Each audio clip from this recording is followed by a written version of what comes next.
بسم الله وكفى صلى الله وسلم على المصطفى.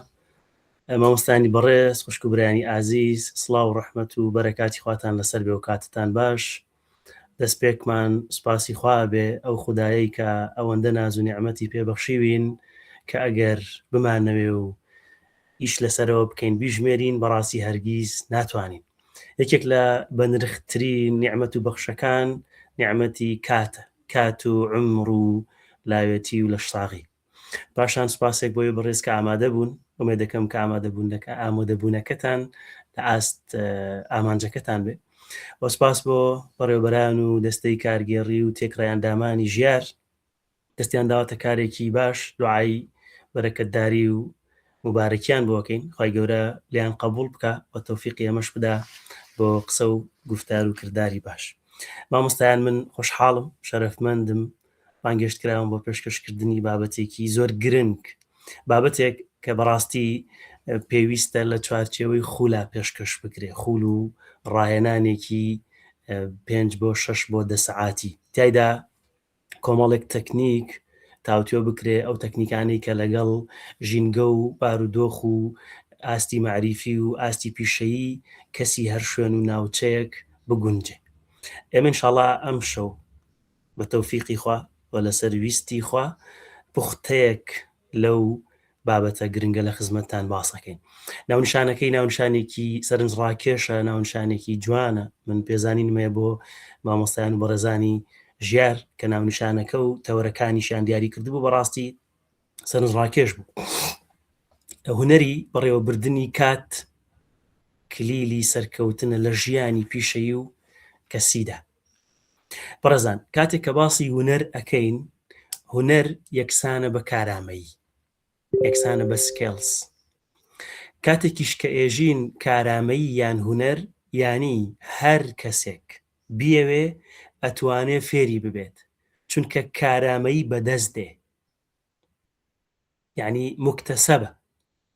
و هونەر لە بەڕێوەبردننی کاتدا ئەوەیە کە ئێمە بتوانین هەموو کاتەکانی ڕۆژانە و هەفتانە و مانگانە و ساڵانەمان بەکاربێنین بەبێ هیچ پاشەکەوتێ، چونکە کات تاکە سەرمایەیە کە نابێ هیچی لێ پاشەکەوت بکرێ، و پاشەکەوت لێکردنی یەکسانە بە فیڕۆدانی. و ئەزانم تاکە نیعمەتی ئیلاهیە بۆ ئێمەی مرۆڤ کە هەموومان تایدا یەکسانین، و بە دڵنیاییەوە تاکە نیعمەتێکیشە کە هەموومان تایدا لە لێپرسینەوەی قیامەتدا یەکسانین، چونکە هەموومان 24 کاتژمێرمان هەیە لە ڕۆژێکە، و 8760 کاتژمێرمان هەیە لە ساڵێکە. لە بەرامبەر ئەم یەکسانی بوونە لە دنیادا هەمان یەکسانیمانەیە لە لێپرسینەوەی قیامەتدا. ڕەسوولی خوا فەرمی عەلەیهی سەڵات وەسەلام لن تزول قدما عبدا يوم القيامة حتى يسأل عن 4. هیچ عەبد و بەندەیەک پێ ناجوڵێنە لە قیامەتە حتا 4 پرسیاری لێ نەکرێ. پرسیاری یەکەم عن شبابه فيما أفلى وعن عمره فيما أفنى. پرسیاری یەکەم و دووەمی پەیوەستە بە کاتەوە. پرسیارمان لێ ئەکرێ گەنجێتیمان لە چیا بەسەر برد، و ژیانمان لە چیدا خەرج کرد. سەرنج بدەن کات چەندێک گرنگە. سەرەڕایەوەی کە بەخشش و نیعمەتە لە هەمان کاتیشدا ئەگەر وریانە بین نەدامەت و نیقمەتە. پێمان وانە بێ ئەو شەبابی کە هاتووە لە حەدیسەکە و مستەڵەحێکی عەرەبیە بەو مانایە بێ کە 15 بۆ 24 ساڵانە، ئەمە تەفسیری کۆنە. ئەکرا بە کەسێک بوترێ شەباب گەنج کە تەمەنی 15 بۆ 24 ساڵ بێ. نا، ئێستا و لەم سەردەمە بە پێی تازەترین توێژینەوەکان تەمەنی شەبابی و گەنجی لە چلەوە دەست پێەکە، چونکە فەرموون چی؟ سەنەة 40 ڕەبیع العمر، تەمەنی 40 ساڵی بەهاری ژیانە. ساڵی چلەکان بەهاری تەمەنە. کاتێمە پرسیارمان لێ کرێ ئەو بەهارە، ئەو تەمەنە، ئەو شەبابیە لە چیا سەرفمان کرد؟ چونکە شەباب گەنج لە تەمەنی 40 ساڵیە یان کەم زیاتر پڕە لە وزە، پڕە لە حیکمەت، پڕە لە پێگەشتن و لە تێگەشتن. کەواتە لەمەوە ئاەتێکی تر لە خوای پەروەردگار کە لە قورئانی پیرۆزە پێمانە فەرمێ وأن ليس للإنسان إلا ما سعى. بەڕێزان کاتێک لە قورئانە خیتابی ئینسان هەیە، خوای گەورە بانگی ئینسانەکە عامە، کافر و موسڵمان، جوولەکە و یەهودی و مەسیحی و مەجووسی و ژن و پیا و کوڕ و هەموو چین و توێژن، ئەوەی ئینسان بێ ئەم خیتابەی گرێتەوە. بەخوای گەورە حەسرێکە کە هیچ ئینسانێک نییە ئیلا ئەندازەی هەڵدانەکەی دەستکەوتێ بێ. بۆ مەگەر هەوڵدان لە کاتا ناکرێت. کاتە ئێمە سەرەتای قسەکانمان بۆ فەرمایشتی ڕەسوولی خوا عەلەیهی سەڵات وەسەلام، کۆتایی پێشەکێکەشمان بەم ئاەتی قورئانی پیرۆز ئەمە پێمان ئەڵێ چی؟ پێمان ئەڵێ کات هەم هونەرە ئەتوانین فێری بەڕێوەبردنی ببین، هەمیش هۆکار و کلیلە ئەتوانین بەهۆیەوە سەرکەوتوو بین. من لە خزمەتتان سیمینارەکەی ئەم شەو لە ژێر 4 ناونیشانە عەرزتانەکەم. تەوەری یەکەم تێگەشتن لە چەمکی کات وەک سەرمایە. تەوەری دووەم هۆکارەکانی بە فیڕۆچوونی کات یان بە فیڕۆدانی کات. ئەوزا ئەمە دروسترە بە فیڕۆدانی کات، چونکە مرۆڤ بە فیڕۆی ئەدا. تەوەری سێیەم چی بکەین؟ چ تەکنیکێک بەکاربێنین کە کاتەکانمان بە فیڕۆ نەچێت. تەوەری چوارەم ئەگەر ئەم تەکنیکانەمان جێبەجێ کرد چۆن هاوسەنگی بکەین لە نێوان کار، خوێندنەوە و خۆپێگەیاندن ژیانی تایبەت.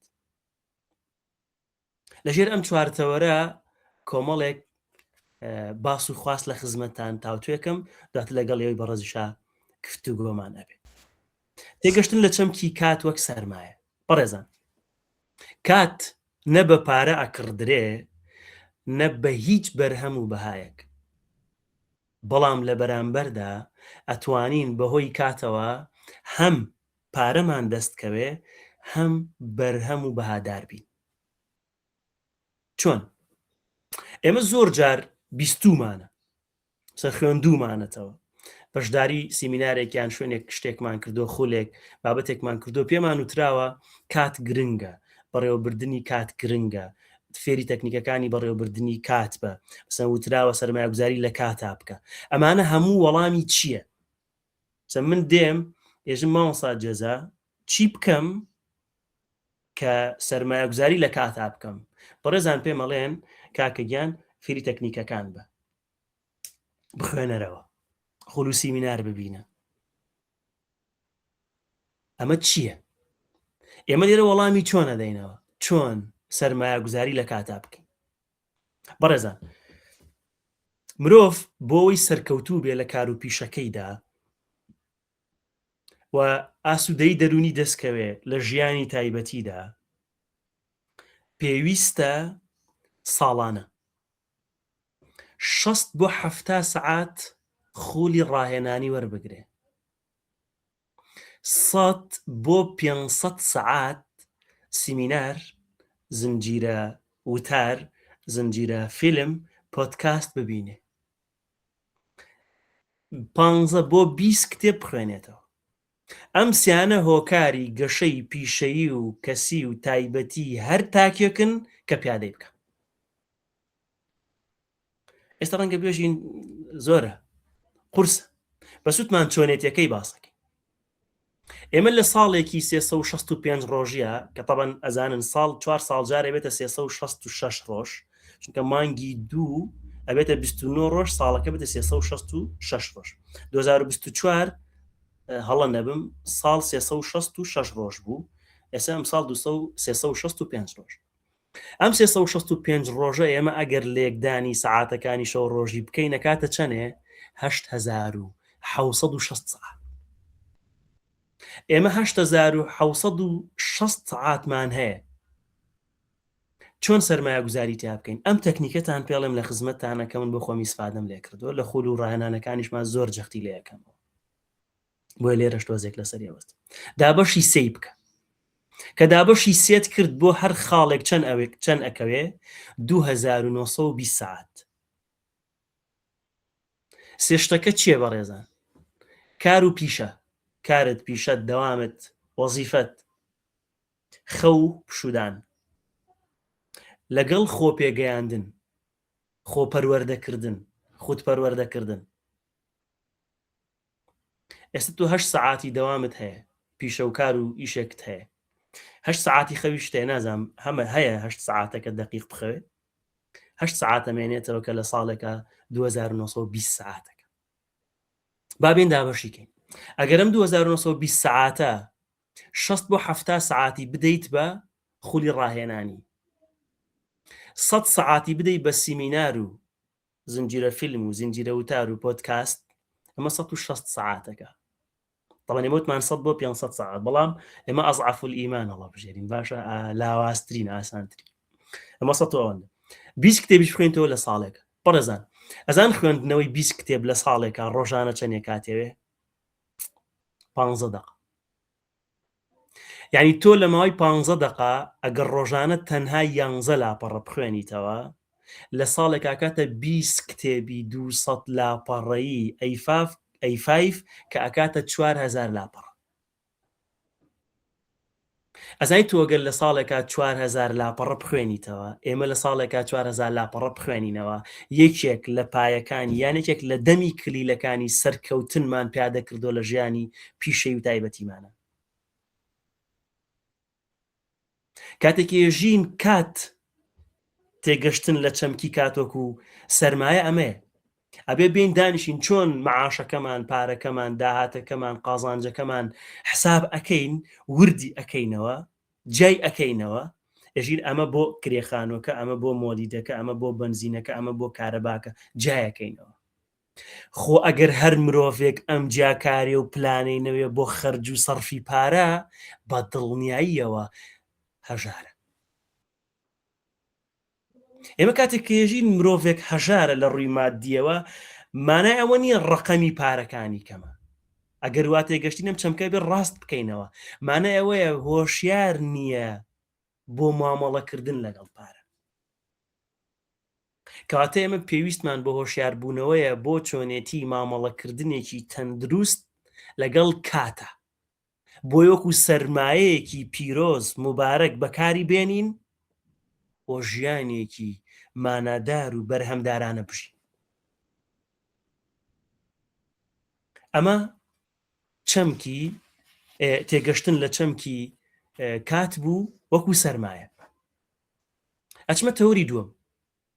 ئێمە دوای ئەوەی کە تێ ئەگەین لە چەمکی کات و ئەم وردەکاری بۆ ئەەکەین، بە ئەگەری زۆرەوە ئێمە هۆکارەکانی بە فیڕۆدانی کاتمان وەلا ناوە. بەڵام ئەگەر وامان نەکرد، بابەتەکەی من بەڕێزان زنجیرەیە. یەکەم، دووەم تەواوەکە، دووەم، سێم، چوارەمی شەرسێکی تەواو. بە لە تەوری یەکەم عەرزم کردی ئێمە بێت تێبگەین لە چەمکی کاتۆک سەرمایە. لە تەوری دووەم ئەگەر تێ نەگەین لە چەمکی کاتۆک و سەرمایە، بە فیڕۆیە دێن. بۆیە بە چی بکەین؟ ئەبێ بزانین هۆکارەکانی بە فیڕۆدانی کات چییە؟ طبعاً زۆرە، بەس ئێمە لێرە چەندانەیەکی هێنی و لەگەڵ دانەکە لەگەڵ هۆکارەکانەکەێنین. وەگوتم ئێمە وەڵامی چی ئەدەینەوە لەگەڵ چۆنە. بۆ نمونە یەکەم هۆکار، کاریگەرترین هۆکار، خراپترین هۆکار بەکارهێنانی ئەنتەرنێتە بەبێ ئامانج. لێرە و لێوە زۆر بیستومانە کە ئەنتەرنێت، سۆشیال میدیا، مۆبایل هۆکاری بە فیڕۆدانی کاتە. باش، ئێمە لێرە قسەیەکمان بۆ زیاد کردووە لەگەڵ کۆمەڵێک شەرح. قسەکە چییە؟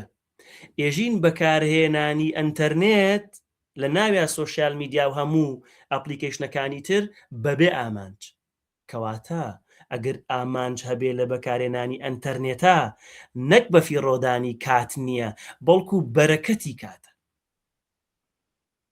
کەواتە ئامانجەکەمان چی بێ بەڕێزان ئەنتەرنێت بە شێوەیەکی گشتی بە هەموو ئەپلیکیشنەکانیەوە بە AI و زیرەکی دەستکردیشەوە کە من لە خولەکانمە زۆر ئەوەستم لەسەر AI و زیرەکی دەستکرد بەڕاستی ژیری دەستکرد چونکە خەڵکێکی زۆر بەهاڵە پیادە و ممارەسەیەەکە و بەداخەوە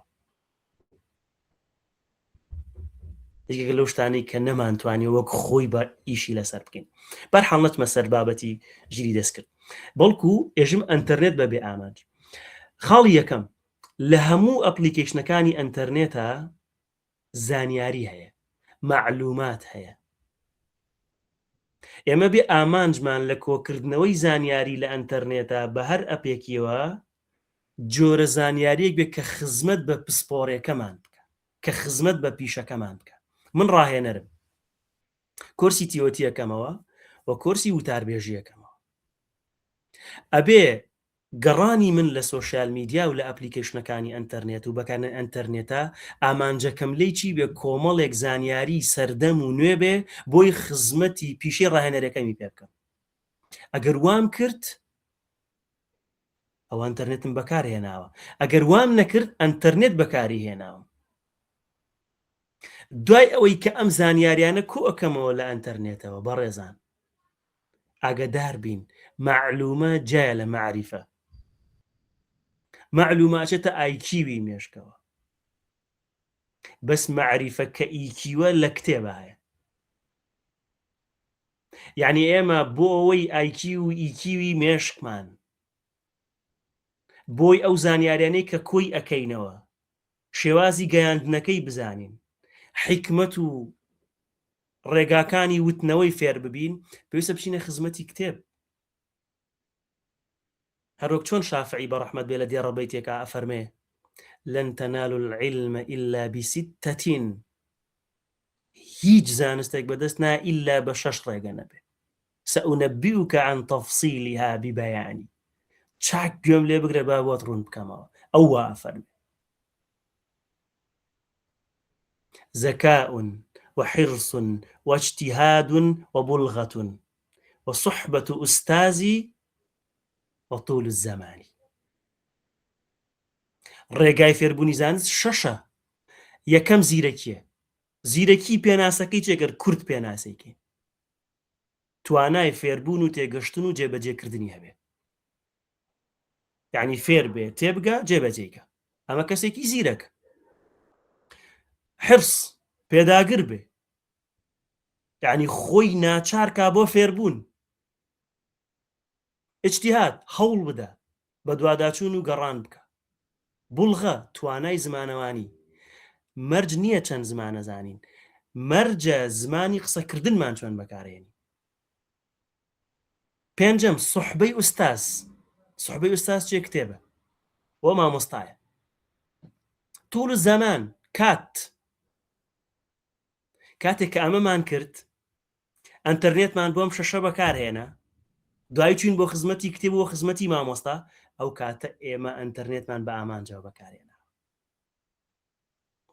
خاڵی دووەمی بەکارهێنانی ئەنتەرنێت بەڕێزان ئامانجی دووەم لە بەکارهێنانی ئەنتەرنێتا چییە بەرهەمداری ئێمە بێ بۆ ئامانجی بەرهەمداری ئەنتەرنێت بەکاربێنین ئامانجی بەرهەمداری چیە یەک نمونە پۆستەکانی من لە سۆشیال میدیاکانی منەوە خزمەت بە خەڵکەکە ئەنتەرنێتم بەکارهێناوە بە ئامانجەوە ئەگەر نا بەکاری هێناوم سێ بەهاداری مرۆڤ ئەبێ هەوڵ بدە بەهۆی ئەنتەرنێتەوە بەها بۆ خۆی پەیدا بکە ئەم سیمینارێکە لە خزمەتتان پێشکەشەکەم بەهاداریە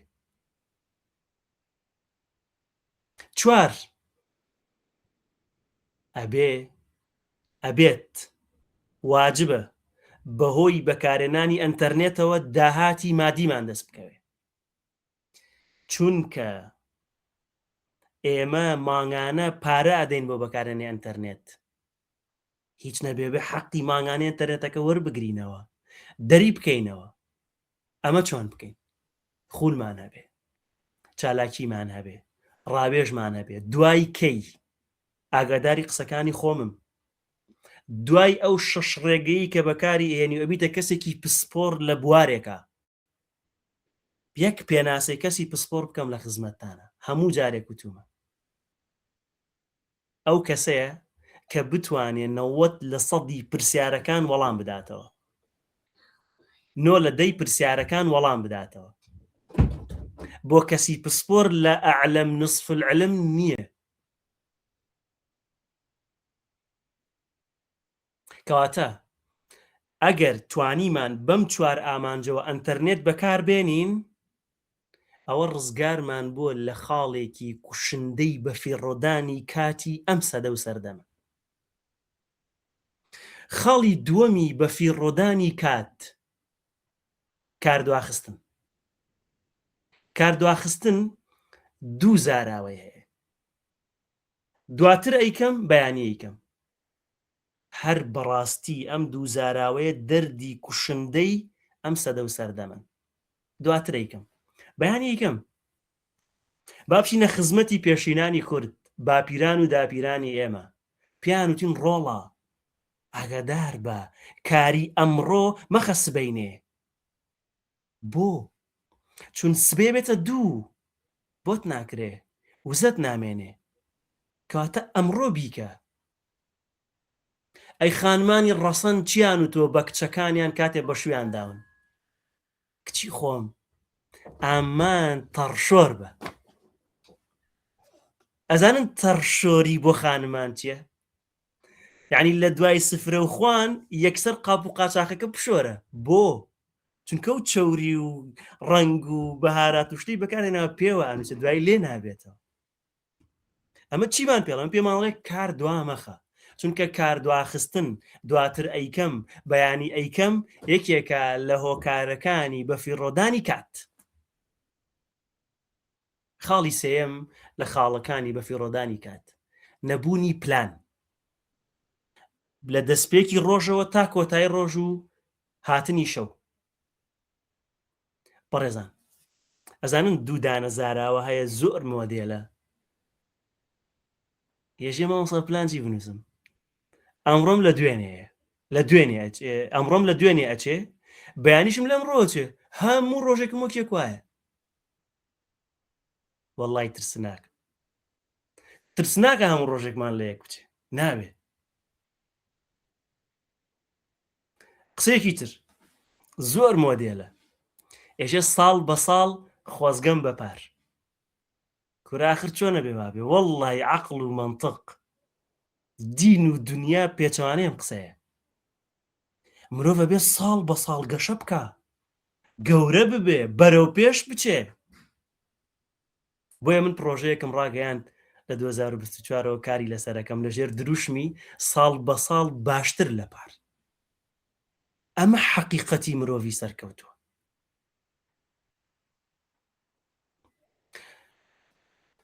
سەردانی دکتۆر عەدنانی مناڵانم کرد پێم وابێ بەشێکتان بیناسن بە تایبەتیەوەی مناڵی هەبێ لە سلێمانی وابزانم ئەسڵی خانەقی نییە بەس لە سلێمانی عەیادەی هەیە دکتۆرێکی بەتوانایە سەردانم کرد لای بووم لەو کاتا مەندووبێکی دەرمان هاتە ژوورەوە دکتۆر عەدنان وتێ مەندووبەکە وتی یەک پرسیارە لێ یەکەم ئەگەر جوابم بیتەوە گوێ لێ ئەگرم و تەڵەبی دەرمانەکەم ئەگەر دەرمانەکانت باش مەبەستی لە کوالیتی دەرمانەکە نەبوو مەسی زیاتر کەسەکە بوو بەس ئەگەر نەتزانی بەدای لێبوردنەوە گوێت لێ ناگرم وتی فەرموو کاکتۆر وتی ئەمڕۆ چی فێر بووی مەندووبەکە شۆک بوو وتی ها مەبەستت چییە وتی مرۆڤی سەرکەوتوو ئەبێ هەموو ڕۆژێک شتێکی نوێ فێر ببێ وەڵڵای مەندووبەکەی چی نەوت وتی با من پێت بڵێم ئەمڕۆ چی فێر بوو یاریەکی مێشکم کرد ئەم یاریە مێشکە فێری کردم چۆن مامەڵە لەگەڵ مێشکی نەخۆشەکان ما بکەم کە مناڵەکان کاتە هەموو ڕۆژێمە بێ شتێک فێر بین ئەبێ ئەمڕۆمان لە دوێنێ نەچێ جملەتەن و تەفسیلەن ئەگەر هەر شتێکی بچکۆلەش بۆ بێ بیکەین بۆی نێژین ئەمڕۆمان لە دوێنێ چووە و سبەینێشمان لە ئەمڕۆ چێ هەموو ساڵێکیش کە تەمەنمان تێ ئەپەڕێ ساڵێک درێژدە سەر تەمەنمان نێژین کە ساڵ بە ساڵ خۆزگەم بەپار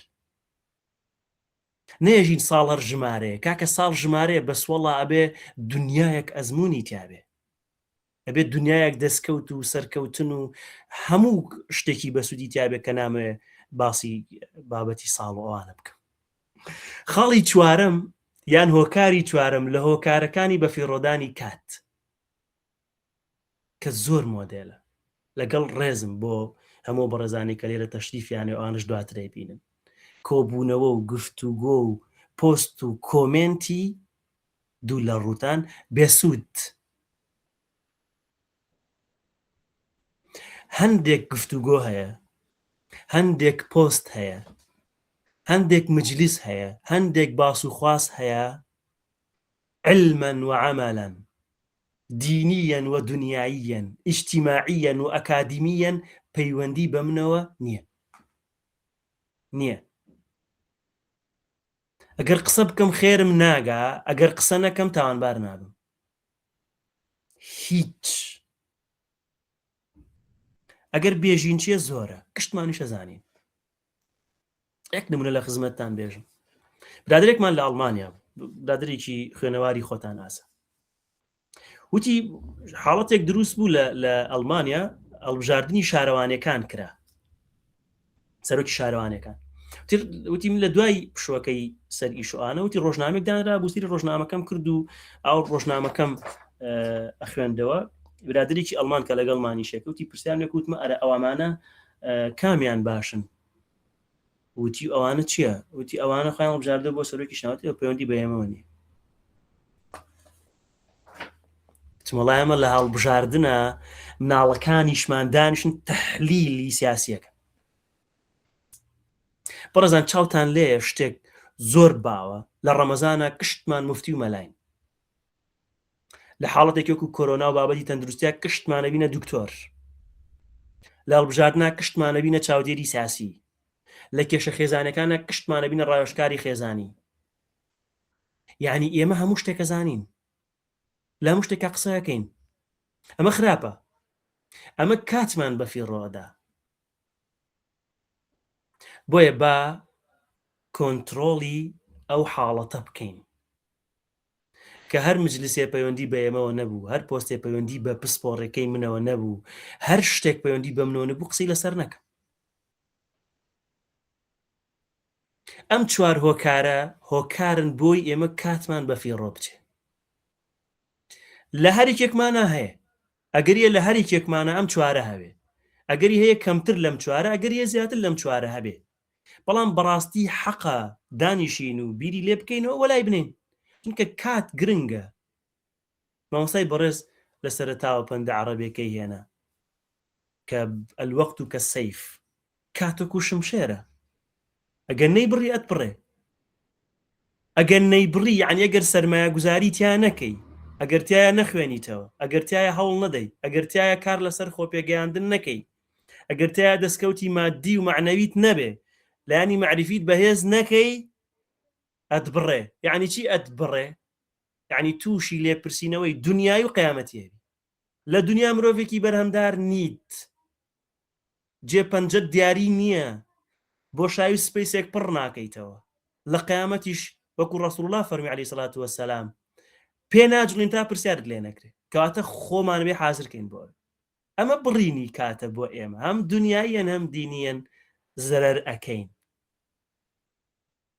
ئێستا هۆکارەکانی بەفیڕۆدانی کاتمان زانی چی بکەین بۆ ئەوەی کاتمان بەفیڕۆ نەچێ ئەبێت تەکنیک بەکاربێنین لە سەرەتا ئاماژەم پێدا بەڕێزان تایم مەنیجمنت بەڕێوەبردننی کات کارامەییە کارامەییش کۆمەڵێک ڕەگەز و تایبەتمەندی هەیە یەک لەوانە پێویستی بە ڕاهێنانە ڕاهێنانکردنیش پێویستی بە خۆ ئیجبارکردنە یعنی بێ ئەگەر کەسێک بیەوێ فێرکارامەییەک ببێ ئەبێ خۆی ئیجبار و ناچار بکە ئەبێ خۆی پەیوەست بکە بەهێزترین تەکنیک بۆ خۆ پەیوەستکردن چییە ئایندە سازیە، دیاریکردنی گۆڵ و ئامانجە. نمونەیەک لە خزمەتتان بێژم بۆ گرنگی ئایندە سازی.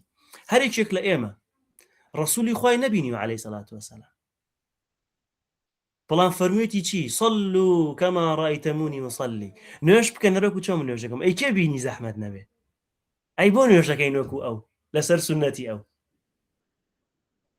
ئایندەیەکمان ساز کردووە کە خوای گەورە پێمانە فەرمێ ئیطاعەی پێغەمبەرەکەتان بکەن. هەر کەس ئیطاعەی کرد سەرکەوتووە و لە قیامەتیش ڕزگار بوو، هەر کەس ئیطاعەی نەکا زەلیلە، تووشی عقوبات. نمونەیەکی تر، کێ لە ئێمە بەهەشتی بینیوە؟ کەس.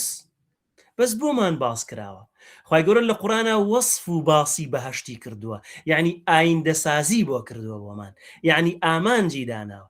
بۆیە ئێمە نوێژەکەین و چێکەین و چێکەین بۆ بەهەشت، بۆ بەهەشتمان نەبینیوە. ئەی چی وامان لێ یەکا کە هەڵسین ڕۆژانە 5 نوێژ بکەین؟ ئامانجە، ئایندە سازیە.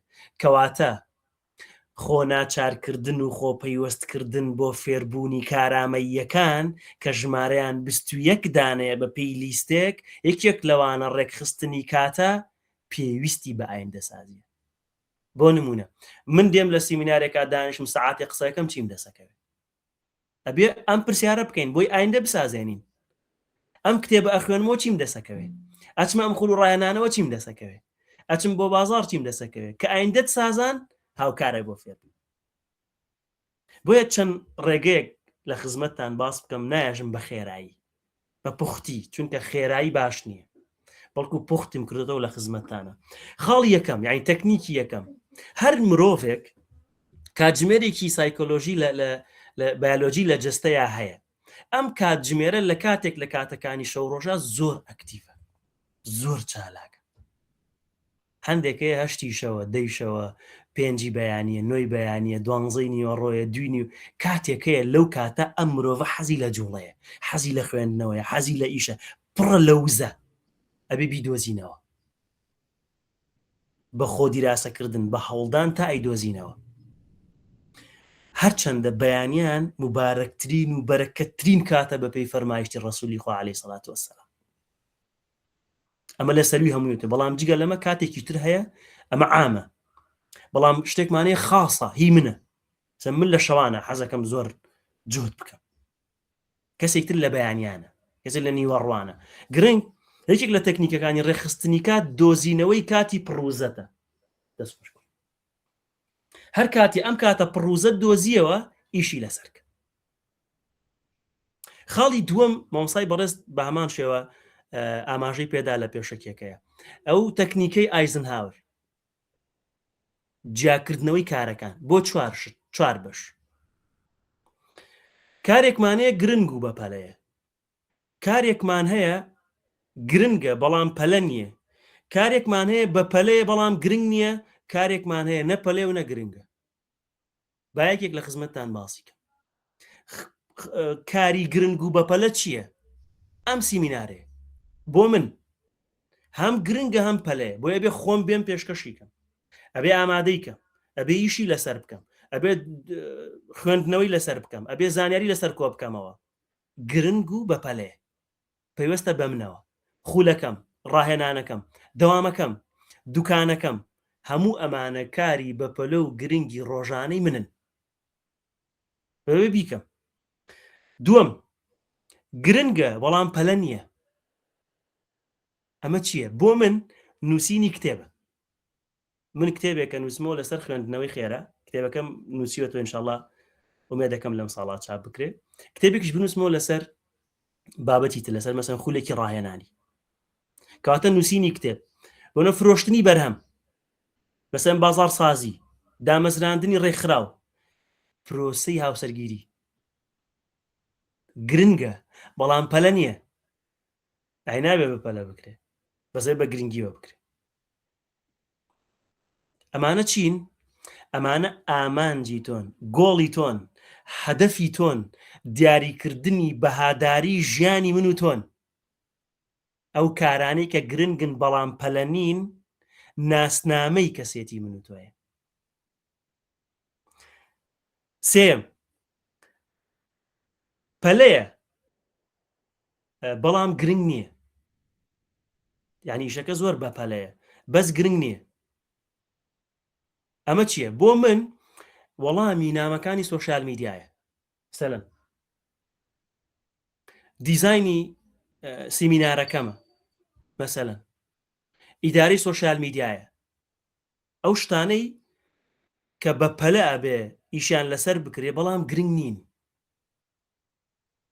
ئەمە بێ ڕای سپێرین، کەسێکتر بێنین، من کەسێکێنم ئیداری سۆشیال میدیاکانمەکە، تۆ کەسێک ئەهێنی ئیداری سۆشیال میدیاتەکە، وەڵامی نامەکان تەداتەوە، پەیوەندیەکانت بۆ ڕێکەخا، بەرپرسی پەیوەندیەکان ئەوە چیەکەن؟ کارە بەپەلەکان ئەکەن، بەڵام زۆر گرنگیش نین. بۆ من خاڵی چوارەم کارانێک هەیە زۆرە زۆر لە ژیانمان، نە پەلەیە و نە گرنگە، ئەمە بێت چی لێ بکەین؟ دوور لە ڕوتانە ببیخێنە تەنەکەی خۆڵەوە، ئەبێت دیلیتیان کەین، ئەبێ حەزفیان کەین، ئەبێ لایان بین. بۆی ئەوترێ مرۆڤی سەرکەوتوو ئەو مرۆڤەیە کە فێری کارامەییەکی سێوشەیی ببێ. کارامەی سێوشەیی چییە؟ خود ڕاستپاردن لابردن، یعنی بێ بزانێ و دانیشە و جای بکاتەوە کارانێکی خۆیەتی، ئەبێ خۆی جێبەجێکە، بەس کارانێک ئەتوانێ ڕای سپێرێ، ئەزانێ ڕای ئەسپێرێ، ئەزانێ ئەیداتەکێ، کارانێک شێ بێ لای با لە ژیانی. ئەمە کامەیە؟ خاڵی چوارەمی هۆکارەکانی بە فیڕۆچوونی کات، ئەبێ لای بین.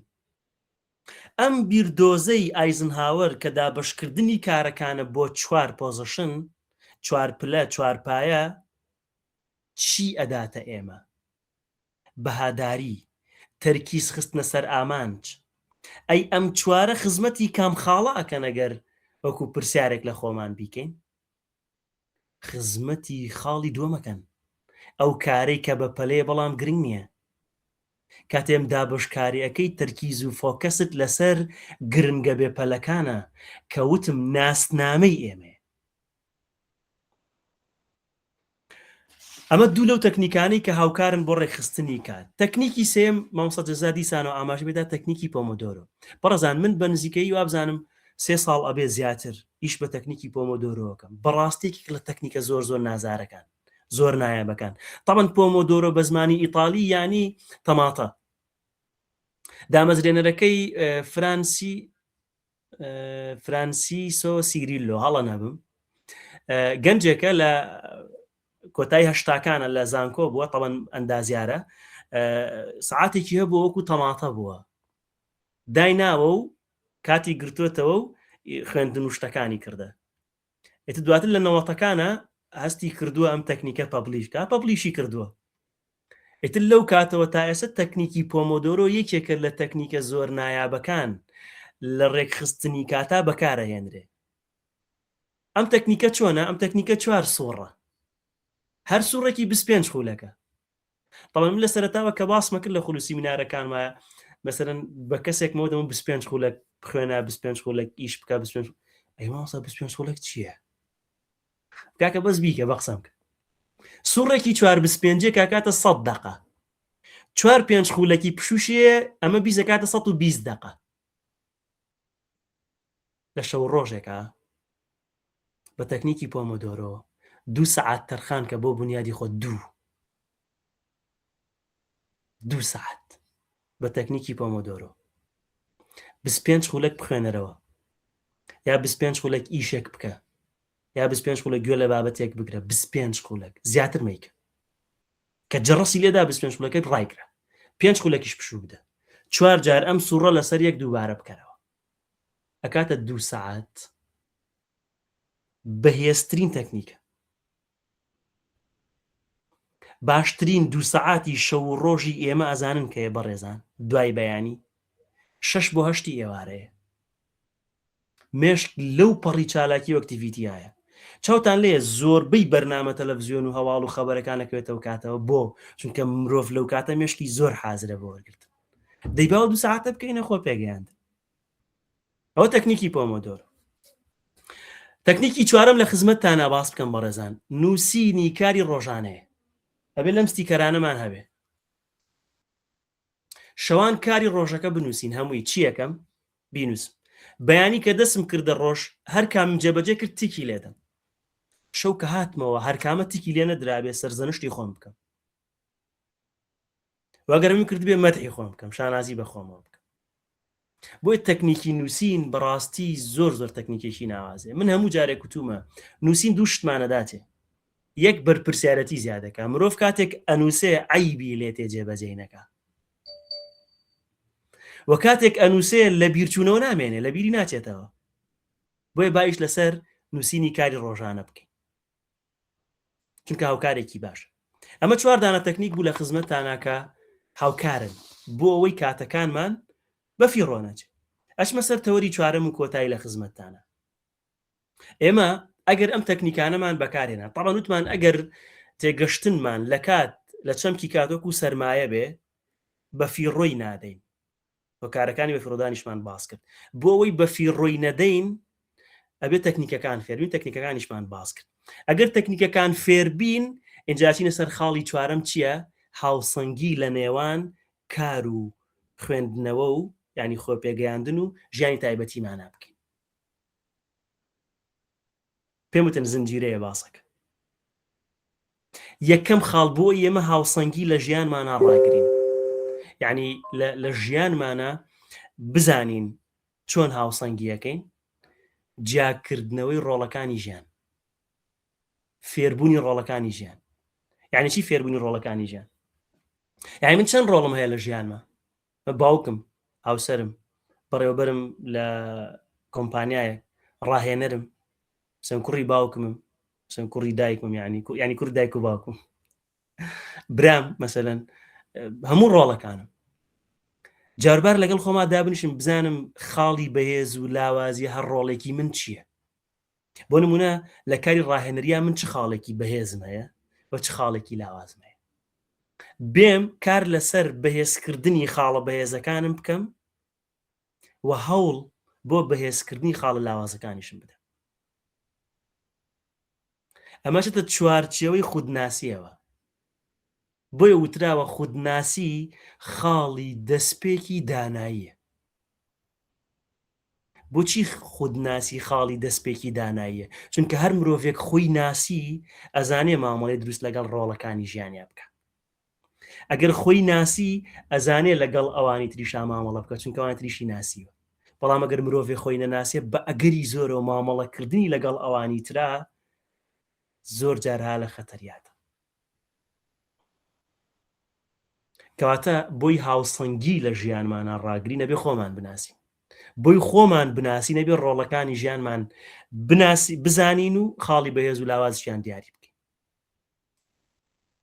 ئێمە کار ئەکەین ئیش ئەکەین بۆچی بۆ بژێوی ژیان و دەستەبەرکردنی ژیانێکی شایستە و دوور لە دڵ ڕاوکە وتمان هاوسەنگی لە نێوان چی ئەکەین کار و خوێندن و خوێندنەوە و ژیانی تایبەتیە ئێستا بین باسی ئەم سێشتە بکەین کار چییە بۆ بژێویە هەر یەکێ لە هەر ڕێگەیەکەوە دەستێخا بارەکەڵڵاوفی خی گەورە بەرەکەت داریکە دەستەبەرکردنی ژیانی شایستە و دوو لە دڵ ڕاوکەیە ئەو مرۆڤانەی کە دەستەبەرێکی گونجاوەکەن لە سێ دانە خاڵا ئیشەکەن یەکەم حەزیان لێ خولیایان هەیە شەغەفیان هەیە بەو ئیشە بە ناچاری نایکەن خاڵی دووەم پسپۆر و لێزان و لێهاتوون پێناسەی پسپۆریم کرد پسپۆر و لێزان و لێهاتوون لەو کارە خاڵی سێیەم بەهۆی حەزەکە و پسپۆری و لێزانینەکەیانەوە داهاتیان دەسەکەوێت ئەمە کارێکە کە بۆ بژێویە و دوور لە دڵە ڕاوکەیە بۆ زۆرێک لە ئێمەش و کارەکەین بە ناچارێکین نیگەرانین دڵە ڕاوکەین قەلەقین بە ئشتیاقەوە نایکەین بۆیە کار چیمان لێیەکە پیرمانەکە لە کاتێکا کار بۆ چییە بۆ بژێوی ژیان و دوور بوونە لە دڵە ڕاوکێ ئەگەر وا بوو خەلەلێکەیە بێ بیدۆزینەوە لەکوای دۆزینەوە لە خودناسیە خودناسی لەکوێ بوو لە تەکنیکی چوارەمی لە چوارەم تەکنیکەکانی ڕێخستنی کاتاب باش لەسەر خوێندنەوە و خۆپێگەیاندن قسە بکەین خوێن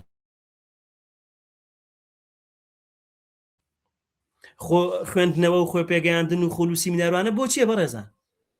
بۆ بەرهەمداریە، بۆ ژیانی دوای مردنە، ژیانی دوای مردن.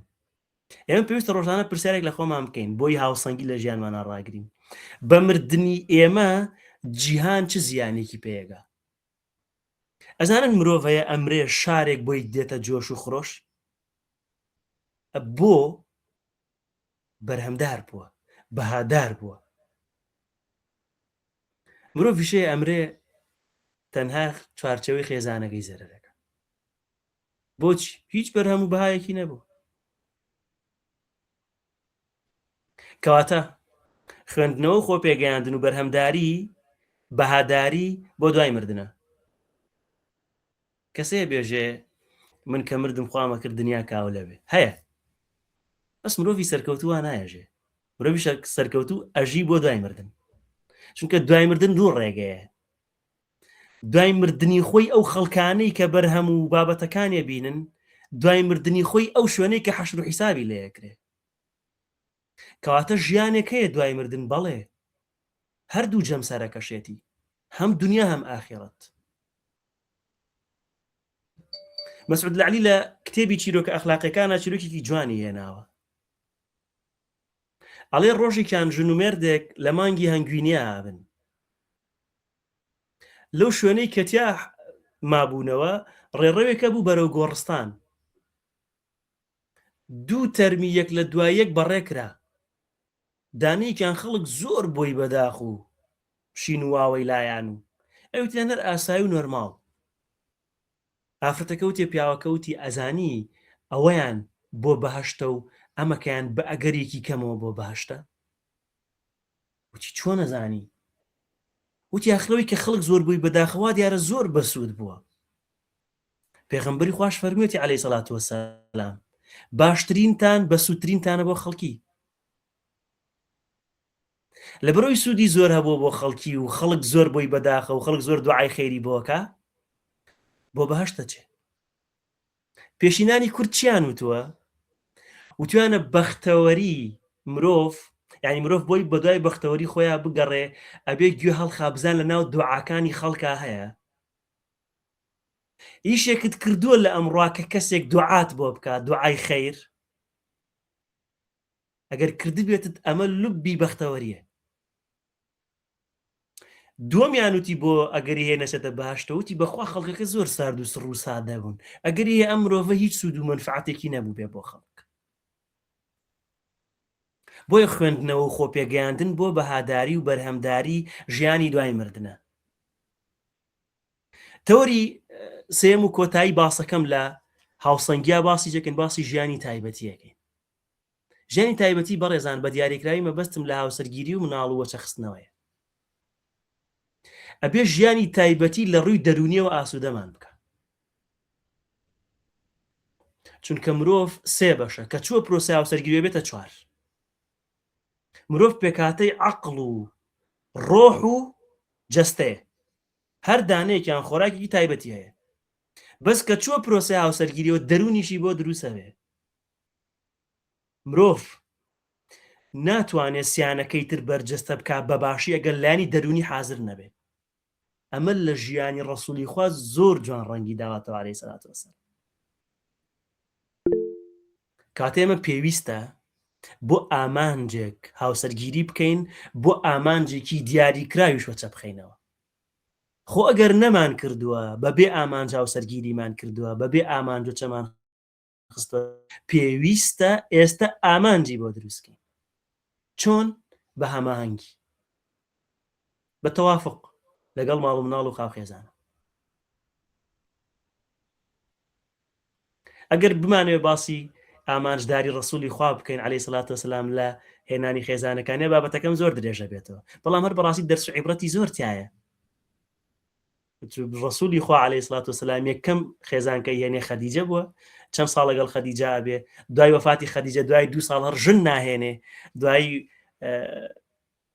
ئافرەتێکە هێنێ هەڵە نەبم سەودەیە، بەڵێ 80 ساڵ عمرێتی بۆ لە بەرۆی کچەکانی جێماوە لە خەدیجە بۆی ئاگەی لیان بێ.